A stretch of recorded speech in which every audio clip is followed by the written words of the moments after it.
आप सबका आम आदमी पार्टी की इस प्रेस कॉन्फ्रेंस में बहुत बहुत वेलकम। जी हाँ यानू, स्वागत। दलित भाईचारे के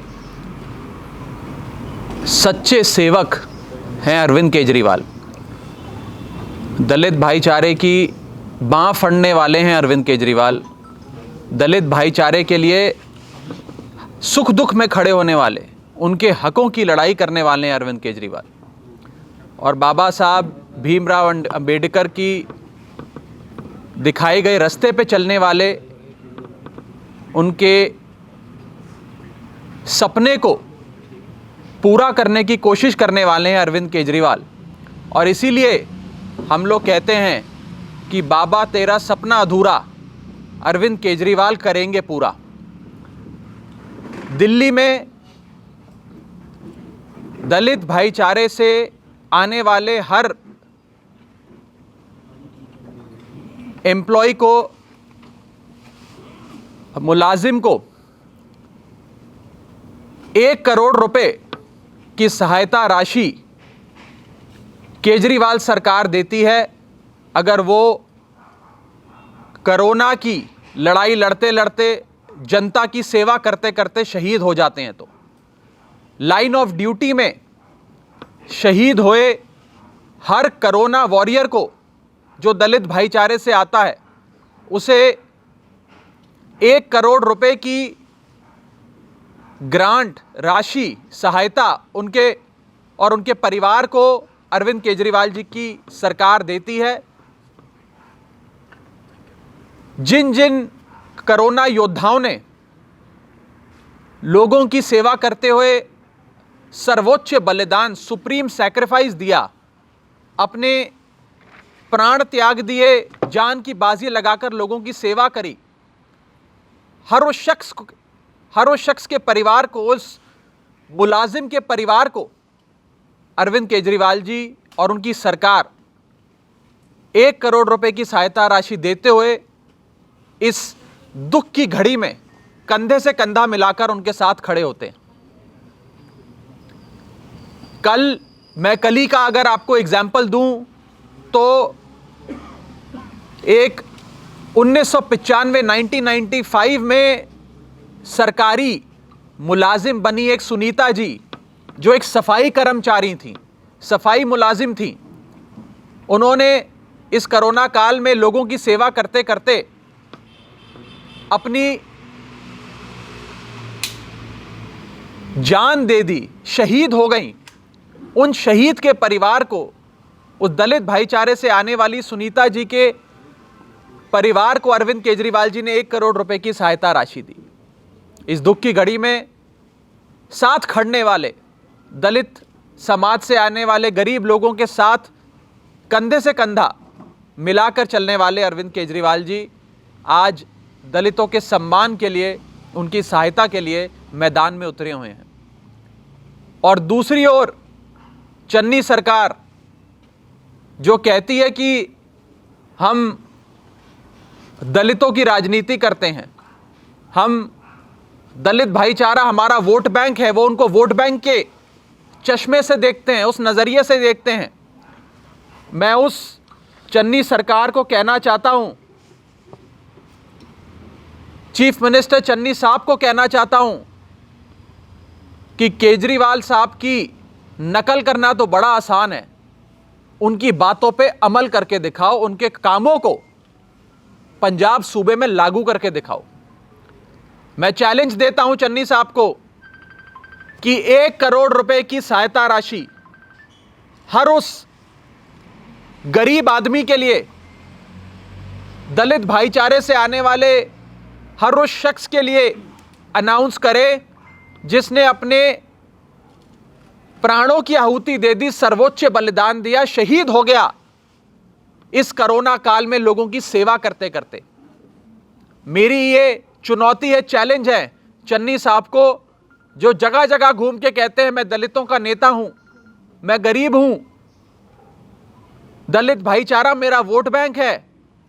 ऐसी समाज को बांटने वाली, वोट बैंक की राजनीति करने वाले चन्नी साहब को मैं कहना चाहता हूं कि आपको, ये हमारा चैलेंज है, अरविंद केजरीवाल जी की तरह आप भी हर गरीब आदमी के परिवार को, दलित भाईचारे से आने वाले हर उस परिवार को 1 करोड़ रुपए की राशि दो जिस परिवार ने किसी अपने को खोया इस कोरोना काल में in line of duty. Kejriwal सरकार केवल 1 करोड़ रुपए की राशि ही नहीं, दलित भाईचारे से आने वाले गरीब बच्चों को विदेश पढ़ने के लिए भेजती है। दलित भाईचारे से आने वाले गरीब बच्चों को यूपीएससी से लेकर आईआईटी की कोचिंग क्लासेस फ्री में करवाती है, बढ़िया से बढ़िया इंस्टीट्यूट से। दलित भाईचारे से आने वाले लोगों के लिए बढ़िया इलाज, मुफ्त ऑपरेशन, मुफ्त बिजली, मुफ्त पानी की योजना चलाती है। और यहां तक कि दलित स्कॉलरशिप नाम की स्कीम, जय भीम योजना नाम की स्कीम जो दिल्ली में केजरीवाल सरकार ने लागू करी, उसके चर्चे पूरे हिंदुस्तान में होते हैं। और एक तरफ चन्नी सरकार है जो दलितों को अपना वोट बैंक मान के चलती है, लेकिन उनके लिए काम नहीं करती। मैं चन्नी साहब को कहना चाहता हूं कि दलित समाज को, दलित भाईचारे को काम से, उनकी भलाई करके, उनका वेलफेयर कर कर, उनका कल्याण कर कर वोट लेने की कोशिश करो। समाज को बांटकर, वोट बैंक के नजरिए से देखकर वोट लेने की कोशिश मत करना चन्नी साहब। और एक बात और, आजकल सूबे के मानयोग मुख्यमंत्री चन्नी साहब यह वादा कर रहे हैं कि मैं 5-5 मरले के प्लॉट दूंगा। पूरे पंजाब में दलित भाईचारे से आने वाले उन लोगों को जिनके पास अपना पक्का मकान नहीं है, जिनके पास इतने संसाधन, रिसोर्सेज नहीं है, उन्हें कह रहे हैं मैं तुम्हें 5-5 मरले का प्लॉट दूंगा, क्योंकि कांग्रेस पार्टी ने तुम्हें 5-5 मरले के प्लॉट प्रॉमिस किए थे, उसका वादा किया था। पूरे पंजाब में उन्होंने रजिस्ट्रेशन कराई, हर पिंड में रजिस्ट्रेशन कराई। ब्लॉक डेवलपमेंट ऑफिसर से लेकर तमाम सरकारी मशीनरी लगकर रजिस्ट्रेशन करा रही है 5-5 मरले के प्लॉट देने के लिए। लेकिन एक भी शख्स पूरे पंजाब में ऐसा नहीं है जिसे प्लॉट मिल गया हो, जिसकी रजिस्ट्री हो गई हो प्लॉट की। एक भी आदमी ऐसा, एक शख्स ऐसा नहीं है। मैं चन्नी साहब को साफ तौर पे कहना चाहता हूं कि चन्नी साहब, या तो आप इलेक्शन से पहले 2022 के इलेक्शन से पहले सभी दलित भाईचारे से आने वाले लोगों को 5-5 मरले के प्लॉट दे दो, वरना 2022 में अरविंद केजरीवाल की सरकार पंजाब में बनेगी। तब केजरीवाल सरकार सारे दलित भाईचारे से आने वाले लोगों को 5-5 मरले के प्लॉट देगी। यह हमारा चैलेंज है, यह हमारी चुनौती है चन्नी साहब को। और अंत में मैं बस इतना कहना चाहता हूं कि जिस हिसाब से दलित समाज के लिए, दलित भाईचारे के लिए अरविंद केजरीवाल एक बड़े भाई बनके, घर के बड़े बेटे बनके काम करते हैं, आज पूरा समाज केजरीवाल साहब के साथ खड़ा होकर यही नारा बुलंद कर रहा है कि बाबा तेरा सपना अधूरा, अरविंद केजरीवाल करेंगे पूरा। हम वोट बैंक की राजनीति नहीं करते हैं, लेकिन चन्नी साहब के इस वोट बैंक की राजनीति को एक्सपोज करना बहुत ज़रूरी है। हमारे 2 बड़े चैलेंज आज चन्नी साहब को, पहला कि 1 करोड़ रुपए की सम्मान राशि, सहायता राशि आप हर दलित भाईचारे से आने वाले शहीद के परिवार को मुहैया कराइए, और दूसरा 5-5 मरले के प्लॉट केवल कागजों में नहीं, असल में लोगों को देकर उसकी रजिस्ट्री कराइए इलेक्शन से पहले, नहीं तो 2022 में केजरीवाल सरकार बनेगी, हम दलित भाईचारे से आने वाले हर शख्स को 5-5 मरले के प्लॉट देंगे। मैं चीमा साहब से कहूंगा वो आगे की बात आपसे साझा करेंगे। बहुत बहुत धन्यवाद राघव चड्ढा जी। बिल्कुल राघव जी ने जिहड़ी गल कही आ कि पंजाब विच गरीब लोगों के नां ते ਅਨੁਸੂਚਿਤ ਜਾਤੀ ਜਨਜਾਤੀ ਦੇ ਲੋਕਾਂ ਦੇ ਨਾਂ ਤੇ ਕਾਂਗਰਸ ਪਾਰਟੀ ਰਾਜਨੀਤੀ ਕਰ ਰਹੀ ਆ, ਪਰ ਲੇਕਿਨ ਅਸਲੀਅਤ ਦੇ ਵਿੱਚ ਕੋਈ ਵੀ ਸਕੀਮ ਜਿਹੜੀ ਆ ਉਹ ਪੰਜਾਬ ਦੇ ਗਰੀਬ ਲੋਕਾਂ ਤੱਕ, ਪੰਜਾਬ ਦੇ ਅਨੁਸੂਚਿਤ ਜਾਤੀ ਦੇ ਕਬੀਲਿਆਂ ਤੱਕ ਇੱਕ ਵੀ ਸਕੀਮ ਦਾ ਲਾਭ ਨਹੀਂ ਪਹੁੰਚ ਰਿਹਾ। ਗੱਲ 5-5 ਮਰਲੇ ਪਲਾਟ ਦੀ ਹੋ ਰਹੀ ਸੀ। ਬਿਲਕੁਲ ਇੱਕ ਵੀ ਪੰਜਾਬ ਵਿੱਚ ਕਿਸੇ ਦੇ ਵੀ ਵਿਅਕਤੀ ਦੇ ਨਾਂ ਤੇ ਇੱਕ ਵੀ ਰਜਿਸਟਰੀ ਜਿਹੜੀ ਆ ਕਾਂਗਰਸ ਪਾਰਟੀ ਵੱਲੋਂ, ਚੰਨੀ ਸਾਹਿਬ ਵੱਲੋਂ ਨਹੀਂ ਹੋਈ ਹੁਣ ਤੱਕ ਪੰਜਾਬ ਵਿੱਚ। ਬੇਸ਼ੱਕ ਰਜਿਸਟ੍ਰੇਸ਼ਨ ਕਰ ਰਹੇ ਨੇਗੇ, ਪਿੰਡਾਂ ਵਿੱਚ ਜਾ ਕੇ ਪੰਚਾਇਤ ਸੈਕਟਰੀ, BDPO ਰਜਿਸਟ੍ਰੇਸ਼ਨਾਂ ਹੋ ਰਹੀਆਂ ਨੇਗੀਆਂ, ਪਰ ਲੇਕਿਨ ਉਹਨਾਂ ਦੇ ਨਾਂ ਤੇ ਕੋਈ ਰਜਿਸਟਰੀ ਨਹੀਂ ਹੋ ਰਹੀ। ਇਸੇ ਤਰ੍ਹਾਂ ਪੰਜਾਬ ਵਿੱਚ ਸਕਾਲਰਸ਼ਿਪ ਦੇ ਨਾਂ ਤੇ ਤੁਹਾਨੂੰ ਸਾਰਿਆਂ ਨੂੰ ਪਤਾ ਗਾ ਕਿ ਕਾਂਗਰਸ ਪਾਰਟੀ ਦੇ ਸਾਬਕਾ ਮਿਨਿਸਟਰ ਸਾਧੂ ਸਿੰਘ ਧਰਮਸੋਤ ਨੇ ਕਿਸ ਤਰ੍ਹਾਂ ਬੱਚਿਆਂ ਦਾ, SC ST ਬੱਚਿਆਂ ਦਾ ਕਿਸ ਤਰ੍ਹਾਂ ਕਰੋੜਾਂ ਰੁਪਈਆ ਜਿਹੜਾ ਵਜ਼ੀਫੇ ਦਾ ਆਇਆ ਸੀ, ਸਕਾਲਰਸ਼ਿਪ ਦਾ ਆਇਆ ਸੀਗਾ, ਕਿਸ ਤਰ੍ਹਾਂ ਉਹ ਖਾ ਲਿਆ। ਔਰ ਜਦ ਕਿ CBI ਵੱਲੋਂ ਵੀ ਆਰਡਰ ਹੋ ਚੁੱਕੇ ਨੇਗੇ, ਜਦ ਕਿ ਵੱਖ-ਵੱਖ ਏਜੰਸੀਆਂ ਵੱਲੋਂ ਵੀ ਆਰਡਰ ਹੋ ਚੁੱਕੇ ਨੇਗੇ ਕਿ ਉਹ ਸਾਰਿਆਂ ਦੇ ਖਿਲਾਫ, ਉਹਨਾਂ ਅਧਿਕਾਰੀਆਂ ਦੇ ਖਿਲਾਫ, ਉਸ ਮਿਨਿਸਟਰ ਦੇ ਖਿਲਾਫ ਮੁਕੱਦਮਾ ਦਰਜ ਹੋਵੇ, ਪਰ ਲੇਕਿਨ ਕਾਂਗਰਸ ਪਾਰਟੀ ਦੀ ਸਰਕਾਰ, ਚੰਨੀ ਸਾਹਿਬ ਲਗਾਤਾਰ ਉਹਨੂੰ ਬਚਾ ਰਹੇ ਨੇ। ਔਰ ਦੂਜੇ ਪਾਸੇ ਜੈ ਭੀਮ ਯੋਜਨਾ ਜਿਹੜੀ ਕਿ ਦਿੱਲੀ ਸਰਕਾਰ ਨੇ ਲਾਗੂ ਕੀਤੀ ਹੋਈ ਆ, ਦਿੱਲੀ ਵਿੱਚ ਕੋਈ ਵੀ ਵਿਅਕਤੀ, ਚਾਹੇ ਉਹ ਜਿੰਨਾ ਮਰਜ਼ੀ ਗਰੀਬ ਆ, ਚਾਹੇ ਉਹਦੇ ਬੇਸ਼ੱਕ ਮਤਲਬ ਗਰੀਬ ਬੱਚਾ ਗਾ, ਜੇਕਰ ਉਹ ਕਿਸੇ ਵੱਡੀ ਇੰਸਟੀਟਿਊਸ਼ਨ ਦੇ ਵਿੱਚ ਪੜ੍ਹਨਾ ਚਾਹੁੰਦਾ ਗਾ, IIT ਦੀ ਤਿਆਰੀ ਕਰਨਾ ਚਾਹੁੰਦਾ ਗਾ, ਯੂਨੀਅਨ ਪਬਲਿਕ ਸਰਵਿਸ ਕਮਿਸ਼ਨ ਦੇ ਵਿੱਚ ਜਾਣਾ ਚਾਹੁੰਦਾ ਗਾ, ਸਿਵਲ ਸੇਵਾਵਾਂ ਦੀਆਂ ਪ੍ਰੀਖਿਆਵਾਂ ਦੇਣਾ ਚਾਹੁੰਦਾ ਗਾ, ਔਰ ਸਰਕਾਰ ਚਾਹੇ ਉਹਦੀ ਜਿਹੜੀ ਇੰਸਟੀਟਿਊਸ਼ਨ ਆ, ਚਾਹੇ ਉਹਦਾ 5 ਲੱਖ ਰੁਪਏ ਖਰਚਾ ਗਾ, ਚਾਹੇ 7 ਲੱਖ ਰੁਪਏ ਖਰਚਾ ਗਾ, ਦਿੱਲੀ ਸਰਕਾਰ ਉਹਨੂੰ ਮੁਫਤ ਦਿੰਦੀ ਆ। ਔਰ 2000 ਰੁਪਈਆ ਪ੍ਰਤੀ ਮਹੀਨਾ ਉਹਨੂੰ ਸਟਾਈਪਨ ਮਿਲਦਾ ਗਾ, ਤਾਂ ਕਿ ਉਹ ਬੱਚਾ ਆਪਣੀ ਜਿਹੜੀ 2 ਮਹੀਨੇ ਦੇ ਵਿੱਚ ਜਿਹੜਾ ਉਹਦਾ ਆਉਣ ਜਾਣ ਦਾ ਖਰਚਾ ਜਾਂ ਖਾਣ ਪੀਣ ਦਾ ਖਰਚਾ ਉਹ ਵੀ ਮੈਂ ਸਮਝਦਾ ਅਲੱਗ ਤੋਂ ਮਿਲਦਾ ਗਾ। ਔਰ ਪੰਜਾਬ ਵਿੱਚ ਪਿਛਲੇ ਸਮੇਂ ਇਹ ਇੰਸਟੀਟਿਊਸ਼ਨ ਖੁੱਲ੍ਹੀ ਸੀ। ਜੇ ਆਪਾਂ ਮੋਹਾਲੀ ਵਾਲੀ ਗੱਲ ਕਰ ਲਈਏ, ਪੰਜਾਬੀ ਯੂਨੀਵਰਸਿਟੀ ਪਟਿਆਲਾ ਦੀ ਗੱਲ ਕਰ ਲਈਏ, ਗੁਰੂ ਨਾਨਕ ਦੇਵ ਯੂਨੀਵਰਸਿਟੀ ਦੀ ਗੱਲ ਕਰ ਲਈਏ, ਉੱਥੇ ਜਿਹੜਾ ਹੈਗਾ ਬੱਚਿਆਂ ਨੂੰ ਯੂਨੀਅਨ ਪਬਲਿਕ ਸਰਵਿਸ ਕਮਿਸ਼ਨ ਦਾ ਐਗਜ਼ਾਮ ਦੇਣ ਦੇ ਲਈ, ਸਿਵਲ ਸੇਵਾਵਾਂ ਦਾ ਐਗਜ਼ਾਮ ਦੇਣ ਦੇ ਲਈ ਤਿਆਰੀ ਕਰਵਾਈ ਜਾਂਦੀ ਸੀ ਮਾੜੀ ਮੋਟੀ, ਪਰ ਲੇਕਿਨ ਅੱਜ ਸਾਰੇ ਪੰਜਾਬ ਦੇ ਵਿੱਚ ਬਿਲਕੁਲ ਸਾਰੀਆਂ ਸੰਸਥਾਵਾਂ ਟੋਟਲ ਬੰਦ ਪਈਆਂ ਨੇਗੀਆਂ। ਨਾ ਉੱਥੇ ਕੋਈ ਪ੍ਰੋਫੈਸਰ ਹੈਗਾ, ਨਾ ਕੋਈ ਉੱਥੇ ਟੀਚਰ ਹੈਗਾ, ਸਾਰੇ ਹੋਸਟਲ ਖਾਲੀ ਪਏ ਨੇਗੇ। ਔਰ ਸਰਕਾਰ, ਔਰ ਪੰਜਾਬ ਸਰਕਾਰ, ਕਾਂਗਰਸ ਪਾਰਟੀ ਦੀ ਸਰਕਾਰ, ਚੰਨੀ ਸਾਹਿਬ ਕਹਿ ਰਹੇ ਨੇ ਕਿ ਅਸੀਂ ਬੱਚਿਆਂ ਦੇ ਲਈ ਭਲਾਈ ਦਾ ਕੰਮ ਕਰ ਰਹੇ ਹਾਂ। ਸੋ ਮੇਰਾ ਕਹਿਣ ਦਾ ਭਾਵ ਆ, ਜਿਹੜੀ ਗੱਲ ਚੱਡਾ ਸਾਹਿਬ ਨੇ ਕਹੀ ਆ ਬਿਲਕੁਲ ਦਰੁਸਤ ਆ। ਪੰਜਾਬ ਵਿੱਚ ਅੱਜ ਗਰੀਬ ਲੋਕਾਂ ਦੇ ਨਾਂ ਤੇ, ਦਲਿਤ ਲੋਕਾਂ ਦੇ ਨਾਂ ਤੇ, ਅਨੁਸੂਚਿਤ ਜਾਤੀਆਂ ਦੇ ਨਾਂ ਤੇ ਵੈਸੇ ਰਾਜਨੀਤੀ ਹੋ ਰਹੀ ਆ, ਪਰ ਲੇਕਿਨ ਕੋਈ ਵੀ ਲਾਭ ਉਹਨਾਂ ਤੱਕ ਨਹੀਂ ਪਹੁੰਚ ਰਿਹਾ। ਗੱਲ ਕੀਤੀ ਸੀ 2500 ਰੁਪਏ ਪੈਨਸ਼ਨ ਦੇਣ ਦੀ, ਅੱਜ ਪੂਰੇ 5 ਸਾਲ ਹੋਣ ਜਾ ਰਹੇ ਨੇ। 40-45 ਦਿਨਾਂ ਬਾਅਦ ਪੰਜਾਬ ਸਰਕਾਰ ਖਤਮ ਹੋ ਜੂਗੀ, ਕੋਡ ਆਫ ਕੰਡਕਟ ਲੱਗ ਜੂਗਾ। 2500 ਰੁਪਇਆ ਪੈਨਸ਼ਨ ਅੱਜ ਪੰਜਾਬ ਦੇ ਕਿਸੇ ਵੀ ਘਰ ਤੱਕ ਨਹੀਂ ਪਹੁੰਚੀ। 51000 ਸਗਨ ਸਕੀਮ ਅੱਜ ਪੰਜਾਬ ਦੇ ਕਿਸੇ ਘਰ ਤੱਕ ਨਹੀਂ ਪਹੁੰਚੀ। ਪੰਜਾਬ ਵਿੱਚ ਜਿਹੜੀਆਂ ਮਾੜੀਆਂ ਮੋਟੀਆਂ ਪੰਜਾਬ ਦੇ ਗਰੀਬ ਲੋਕਾਂ ਨੂੰ, ਦਲਿਤ ਲੋਕਾਂ ਨੂੰ ਸਹੂਲਤਾਂ ਮਿਲਦੀਆਂ ਸੀ, ਅੱਜ ਉਹ ਸਾਰੀਆਂ ਪੰਜਾਬ ਵਿੱਚ ਬੰਦ ਨੇਗੀਆਂ। ਅੱਜ ਪੰਜਾਬ ਦੇ ਸਾਡੇ ਗਰੀਬ ਲੋਕਾਂ ਦੇ ਬੱਚਿਆਂ ਤੱਕ ਨਾ ਪੜ੍ਹਾਈ ਪਹੁੰਚ ਰਹੀ ਆ, ਨਾ ਉਹਨਾਂ ਦੇ ਹਿੱਸੇ ਦੀ ਦਵਾਈ ਪਹੁੰਚ ਰਹੀ ਆ, ਨਾ ਉਹਨਾਂ ਦੇ ਹਿੱਸੇ ਦਾ ਜਿਹੜਾ ਬਜਟ ਦੇ ਵਿੱਚ ਪੈਸਾ ਹੁੰਦਾ ਗਾ, ਨਾ ਉਹ ਪਹੁੰਚ ਰਿਹਾ ਗਾ। ਸੋ ਬਿਲਕੁਲ ਚੱਡਾ ਸਾਹਿਬ ਜਿਹੜੀ ਗੱਲ ਕਹੀ, ਸਾਡਾ ਚੈਲੰਜ ਹੈਗਾ ਕਿ 1 ਕਰੋੜ ਰੁਪਈਆ ਸਰਕਾਰ ਤੁਰੰਤ ਅਨਾਉਂਸ ਕਰੇ।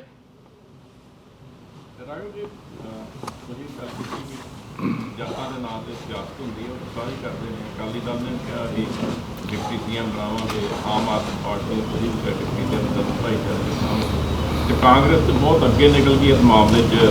ਜਾਤ ਦੇ ਨਾਂ 'ਤੇ ਉਹਨਾਂ ਨੇ ਦਲਿਤ ਮੁੱਖ ਮੰਤਰੀ ਬਣਾ ਦਿੱਤਾ। ਪਿਛਲੀ ਜਿਹੜੀ MLA ਤੁਹਾਡੇ ਜਿੱਤੇ ਸੀ, ਬੜੇ ਵਧੀਆ ਦਲਿਤ ਭਾਈਚਾਰੇ ਤੋਂ MLA ਜਿੱਤੇ ਸੀ, ਕਿ ਤੁਸੀਂ ਮੁੱਖ ਮੰਤਰੀ ਦਲਿਤ ਭਾਈਚਾਰੇ 'ਚੋਂ ਬਣਾ ਸਕਦੇ ਹੋ? देखिए, आम आदमी पार्टी काम करने में, रिप्रेजेंटेशन देने में विश्वास रखती है, लेकिन उसका ढिंडोरा पीटकर समाज को वोट बैंक के नज़रिए से देखकर सियासत नहीं करती।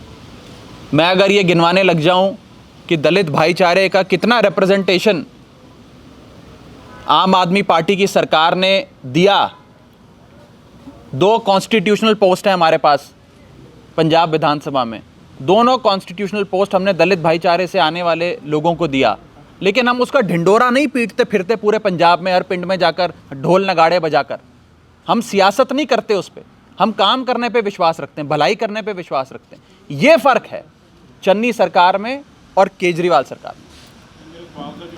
वो तो आने वाले समय में जब अनाउंस होगा तो आपको पता लगेगा, आपको बताएंगे। राघव जी, कल नवजोत ਸਿੰਘ ਸਿੱਧੂ ਵੱਲੋਂ ਇੱਕ ਟਵੀਟ ਕੀਤਾ ਗਿਆ ਹੈ। ਉਹਨਾਂ ਨੇ ਕਿਹਾ ਕਿ ਅਰਵਿੰਦ ਕੇਜਰੀਵਾਲ ਗੱਲ ਕਰ ਰਹੇ ਕਿ ਲੇਡੀਜ਼ ਨੂੰ 21,000 ਰੁਪਇਆ ਦੇਣ ਦਾ ਉਹਨਾਂ ਨੇ ਵਾਅਦਾ ਕੀਤਾ ਹੈ ਤੇ ਵਿਮਨ ਐਮਪਾਵਰਮੈਂਟ ਦੀ ਗੱਲ ਕਰ ਰਹੇ ਹੈ। ਦਿੱਲੀ ਕੈਬਨਿਟ ਦੇ ਵਿੱਚ ਕਿੰਨੀਆਂ ਫੀਮੇਲਸ ਹੈਗੀਆਂ ਜਿਨ੍ਹਾਂ ਨੂੰ ਕੈਬਨਿਟ ਦੇ ਵਿੱਚ ਥਾਂ ਮਿਲੀ ਹੈ, ਉਹ ਇੱਕ ਗੱਲ ਦੀ। मैं सिद्धू साहब को कहना चाहूँगा कि आपके पार्टी के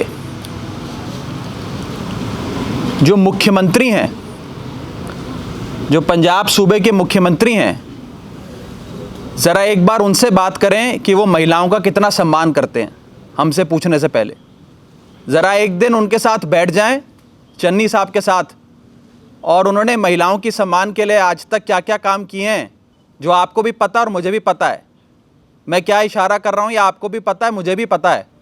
एक बार सिद्धू साहब चन्नी साहब के साथ बैठ के उन्होंने आज तक क्या क्या काम किए हैं, उनसे जाने अनजाने में क्या क्या पाप हुए हैं, उनका ज़रा हिसाब ले लें पहले सिद्धू साहब, बाद में केजरीवाल साहब से पूछें सवाल।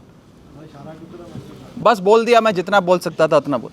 राघव जी, और सीट्स कब अनाउंस कर रहे हैं आप अपनी? बहुत जल्द करेंगे।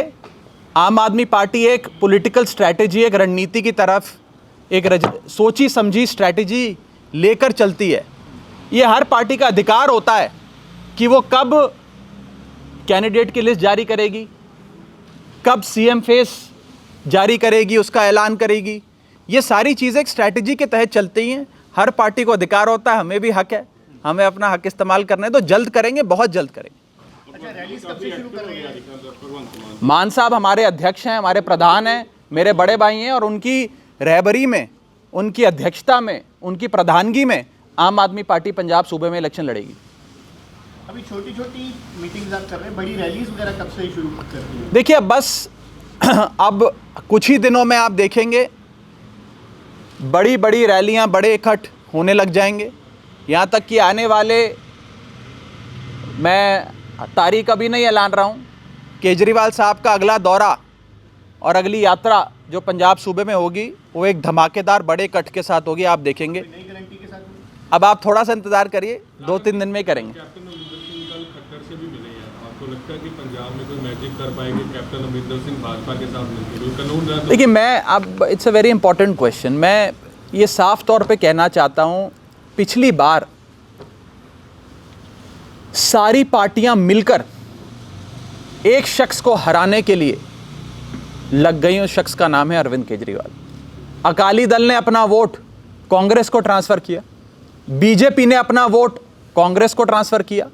और ये बात खाली आम आदमी पार्टी ने नहीं कही, बीजेपी के मंत्री ये बात कहते हैं, शिरोमणि अकाली दल के member of parliament Naresh Gujral साहब ये बात कहते हैं कि इन सारी पार्टियों ने सिर्फ एक आम आदमी पार्टी और 5 फुट 5 इंच के शख्स अरविंद केजरीवाल को रोकने के लिए ये सारी पार्टियां एक हो गईं।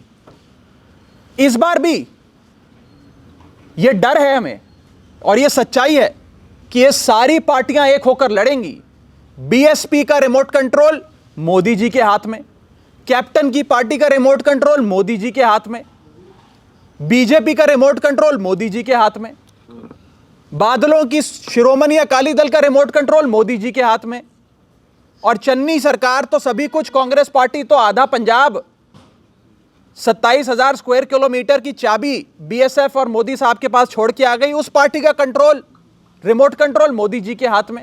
ये सारी पार्टियां मिलकर इस बार फिर आम आदमी पार्टी को रोकने के लिए, अरविंद केजरीवाल को रोकने के लिए इलेक्शन लड़ेंगे। पर मैं साफ कर दूं, इस बार पंजाब की जनता ये बात जान चुकी है कि केजरीवाल बनाम ऑल, केजरीवाल वर्सेस ऑल ये चुनाव है, और पंजाब के लोग इस बार केजरीवाल के साथ हैं, इनके साथ नहीं है। राघव जी, पिछली बार भी शायद यही प्रॉब्लम आई थी कि सीएम फेस अनाउंस नहीं हुआ थी, इलेक्शन केजरीवाल साहब के नाम से लड़े जा रहे थे। मैं बता दे, देखिए हम अनाउंस करेंगे, ऐलानेंगे।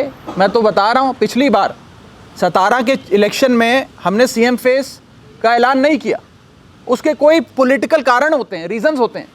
इस बार केजरीवाल साहब हमारी पार्टी के प्रधान हैं, उन्होंने कहा, हम सब लगातार ये बात कह रहे हैं कि 2022 के इलेक्शन से पहले आपको आपका अगला मुख्यमंत्री कौन होगा उसका चेहरा ऐलान के उसके नाम पे हम इलेक्शन लड़ेंगे, चिंता न करें। काका जी, पिछले दिनों जब अरविंद केजरीवाल जब आए थे उन्होंने एक ये चीज़ बोली थी कि 25 कांग्रेस के एमएलए हमारे कांटेक्ट में हैं। वो कौन से नाम है, क्योंकि आप अभी खुलासा नहीं कर रहे, लेकिन आपके जो विधायक है वो छोड़ के, आपका साथ छोड़ के आप कांग्रेस में जुड़। देखिए, हर पार्टी में कुछ ऐसे लोग होते हैं जिन्हें अगर टिकट ना मिले, ओहदा ना मिले, मनचाहा पद ना मिले, तो वो दूसरी पार्टी में चले जाते हैं। क्यों? क्योंकि उन्हें अपने भविष्य की चिंता है, पंजाब के भविष्य की चिंता नहीं है, पंजाब के फ्यूचर की चिंता नहीं है। लेकिन आम आदमी पार्टी ऐसे लोगों को अपनी पार्टी में लेना चाहती है जो पंजाब के भविष्य के लिए सोचते हैं, अपने पर्सनल फ्यूचर के लिए नहीं सोचते, जिनकी दिल की धड़कनें पंजाब के लिए धड़कती हैं, अपने लिए नहीं धड़कती। ऐसे बहुत सारे लोग और पार्टियों में हैं जो लगातार आम आदमी पार्टी में शामिल हो रहे हैं।